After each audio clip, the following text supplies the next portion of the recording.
વડોદરા મહાનગરપાલિકાના નવનિયુક્ત કમિશનર અરુણ મહેશ બાબુને લઈ અનેક વિવાદાસ્પદ મામલો સામે આવ્યો, જે સોશિયલ મીડિયા પર વાયરલ થયો। આરોપ છે કે મહાનગરપાલિકા ખાતે યોજાયેલી એક મીટિંગમાં અરુણ બાબુએ ભાજપને પાલિકાની તમામ બેઠકો જીતાડવા માટેની વાત કરી। આ મેસેજ સોશિયલ મીડિયા પર ઝડપથી ફેલાયો, જેના કારણે રાજકીય વર્તુળોમાં ચર્ચાનો વિષય બન્યો।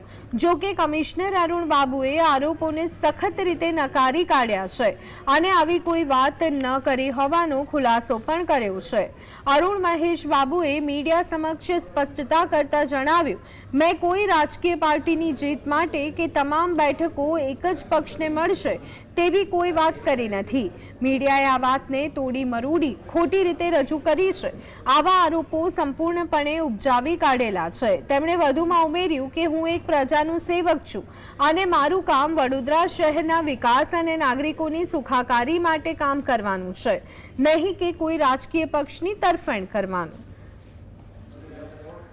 ફક્ત આટલું જ કહેવું છે કે આ જે પણ બોલવામાં આવ્યું છે એ સત્યથી બહુ દૂર છે અને કામ તો બધા માટે કરવા માટે જ કીધેલું છે, જેથી કરીને જે પણ બ્રીફિંગ થયેલું હશે આના સત્યથી દૂર થઈને તોડમરોડ કરીને એમાં બ્રીફિંગ કરવામાં આવ્યું છે। હું એઝ અ રેસ્પોન્સિબલ ઓફિસર એવું ક્યારેય પણ નથી કીધું।